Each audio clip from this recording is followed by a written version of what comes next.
Hello, everyone, and welcome to the show. My name is Chris Alaimo. And I'm Ben Gassaway. Together, we are the Amateur Investors. This podcast is our open source journal of everything we learn about investing and wealth management. We're here to explore the key concepts, market dynamics, and investing strategies that will assist you on the path toward financial independence and financial literacy. Our mission is to build us up from amateurs to experts. All suggestions are our own, and we recommend that you do your own research before taking any investment advice. See you in this week's episode. We hope you enjoy it. How's it going, everyone? Another episode of the Amateur Investors. This is episode 42. Can't believe we're here. This episode's titled Hash Wars. It's going to be a solo episode with just me. Ben is out on PTO or on vacation, so I'm letting him enjoy that while I record this episode. So I hope you guys enjoy it. It'll be short and sweet, to the point. So first out, I want to shout out to our sponsors at CoinBeast. They have a wealth of all things Bitcoin on their website at coinbeast.com, from links to articles about where to buy Bitcoin, what are the best hot and cold wallets for self-custody, the potential risks of Bitcoin, and much, much more. It has been a pleasure partnering with them, and we're happy to bring you probably about an episode a month for the next few months. Please check out our last episode with Adam O, aka Denver Bitcoin, on Twitter. We talk about Bitcoin mining and the ESG concerns around Bitcoin and such. It was a really good episode, and I hope you guys got a lot out of it. Ben and I felt like we got a lot out of it as well. So, all right, we'll get right into it. So I'll just start with general economic news first. So the world's best option trader has selected NVIDIA to be successful going forward. That options trader just happens to be Speaker of the House, Nancy Pelosi. So in the end of July, based on just federal disclosure requirements, she purchased about 5,000 shares and 50 call options for NVIDIA. It was also noted that she purchased 10,000 shares for Slack, and she also had an investment in a California LLC that is purchasing and renovating hotels. So just really interesting.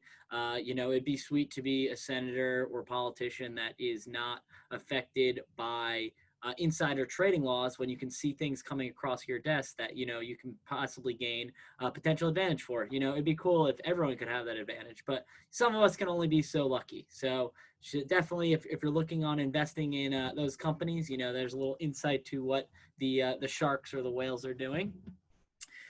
Big news. So I'll share my screen for this. I can also share my screen. So this is just what was shown for Nancy Pelosi. So as you can see here, you can see this is just the NVIDIA Corporation that she bought shares of. The NVIDIA Corporation, which she bought 5,000 shares, 50 call options, an investment in this REOFXXII LLC, investment in LLC, which is acquiring 11 Marriott branded hotels, and they're kind of renovating them in various, I misread that, not only in California, but just all over the United States, and then 10,000 shares of Slack as well. Next news is talking about Adam Back, and BlockStream. He's the CEO of BlockStream. He is one of the original people credited for Bitcoin. Satoshi Nakamoto actually credits him in the white paper for his, contributions for writing how they would basically program Bitcoin Core, or the original protocol for Bitcoin, back in 2008. So he's actually cited in the white paper. Pretty cool, and a very, very, very influential person in the Bitcoin community. A lot of people know and respect him. Obviously, he now runs one of the a very large Bitcoin mining firm up in Canada. So there's been kind of growing concerns with the relations between China and Taiwan. So China obviously runs and owns two of the biggest Bitcoin mining manufacturers, ASIC mining manufacturers, which is Bitmain and also MicroBT. They're two companies based out of Beijing, China. So there's a lot of concerns with them banning Bitcoin mining. So obviously they're still going to produce the miners and sell them to other countries, but with banning it within their own country is very interesting. People thought that Taiwan, even though they're a much smaller country, they have the company that is TSMC, TSCM, which stands for, Taiwan Semiconductors Manufacturing Company, one of the largest semiconductor manufacturers in the world. And they were reportedly trying to make application-specific integrated circuits for Bitcoin mining, so ASICs, as they're called.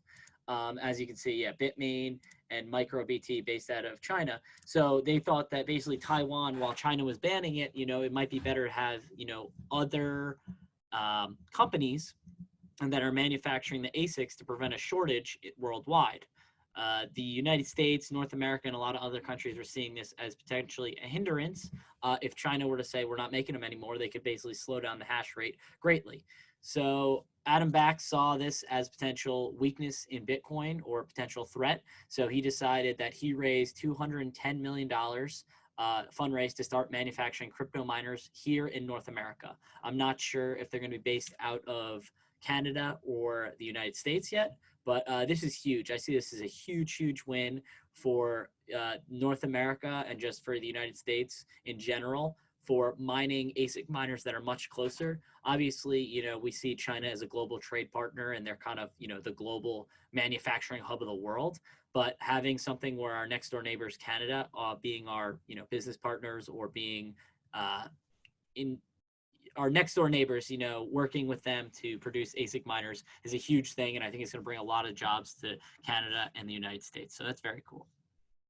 With that, MicroStrategy has purchased another 3,907 Bitcoin for an average cost of $177 million in cash, at an average price of $45,294 per Bitcoin. As of 8/23/2021, the company holds 108,992 Bitcoins acquired for $2.918 billion at an average price of $26,769. So obviously they're pretty close to doubling. I know yesterday we were sitting at 50K or 50,000 Bitcoin. We've now dropped a little bit to the 48K range as I'm recording this right now. But with that being said, they've basically almost doubled their money on their dollar cost average purchase of Bitcoin. The $177 million in cash is, good, and it shows that their business is still running pretty healthily. I know Michael and MicroStrategy have done multiple acquisitions or debt offerings in order to buy more Bitcoin. Obviously, when you're issuing debt, there's a payback period for that, and if Bitcoin were to drop significantly, Michael would have to, and MicroStrategy would have to pay back that debt and basically get margin called if the stock or Bitcoin were to drop so much. Luckily, when they were doing the debt offerings, it wasn't based on Bitcoin. It was based on the company's assets. So I think that protects them. So they still are running their business for software, but their treasury reserve is different. So they're basically putting their whole treasury reserve into Bitcoin while also running their business and generating free cash flows. So that's kind of the strategy that Michael Saylor and MicroStrategy are running. I think it's obviously, many people can look to it, and I know there's people that are complaining about it last year, saying it's never going to work or it's not going to work. It's done pretty well in just the short time frame of just a year. And I think we've got more room to run. But I think the cash offering is good. It's a sign that he didn't offer more debt, so he's not over leveraging himself. It's basically just the free cash flow that him and his company have generated that he's continuing to put into Bitcoin. What else? So basically looking at the price right now, we're sitting at 48,213 or 210, 208, kind of hovering around there. As of right now, you can get $2,074 per sat, $2,074 of sats per US dollar. So we're obviously recovering from our lows just a couple months ago that we were hit the low, I think, of 29,000, 28,000 that some exchanges saw. We're now climbing our way back up. And that's partly because with China, we've talked about this before, with China shutting down Bitcoin mining, the miners had to leave China, shut down. The Bitcoin miners had to sell a lot of their Bitcoin or some of their Bitcoin in order to facilitate their energy bills that they had for the month now that their miners are coming offline. And then they also need to use the Bitcoin that they sold to generate cash or capital in order to move those miners to either other providence or just sell off their business completely, sell off their miners to other places. Obviously, they're moving to Kazakhstan, places like Iran. They are moving to the United States. I'm looking selfishly in my own best interest that more of those miners, the Chinese miners, are coming to the United States and helping support our economy and helping grow Bitcoin, and giving more of the global hash to the United States is a win because I'm American. So pretty excited to see where those miners go up. The price is recovering alongside the hash rate. So the hash rate is at the same spot that it was in November of last year. So even if you were looking at November of last year, if we're looking at just like November 30th, the price was $18,792. We're sitting at $48,248. So even though the hash rate is only recovered to about November, December timeframes, it's still a higher price relative to where it was. So that's awesome. It definitely shows that that is growing.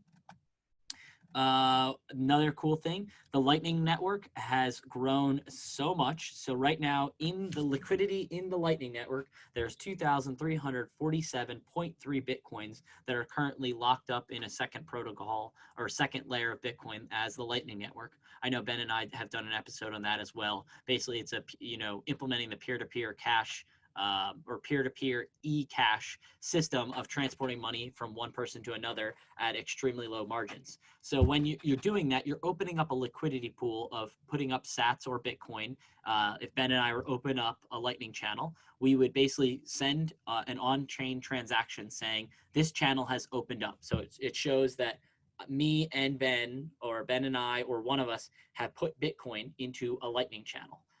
And normally you distribute that however you want. So if I put 1 million sats in and I push 500,000 sats over to Ben, so I have 500,000, Ben has 500,000, we just pay the initial opening cost of that channel, whatever the sats are to open that. So whether that's 2,000 sats, 5,000 sats, whatever it is for the Bitcoin miner to accept that transaction and basically mine it into a block, we open up that channel and we can transact at extremely, extremely cheap cost, fractions of a penny, or a couple Satoshis. And we can just, basically it's our own version of Venmo that we can keep pushing sats back and forth between us. In the event that something bad happens, or I feel Ben, or I'm trying to screw over Ben, the channel will lock and the other person has the right to acquire not just what they close the channel, not just get what they take, they can actually take from the person that was being a bad actor. Normally there is a time lock of 3 days for that to occur.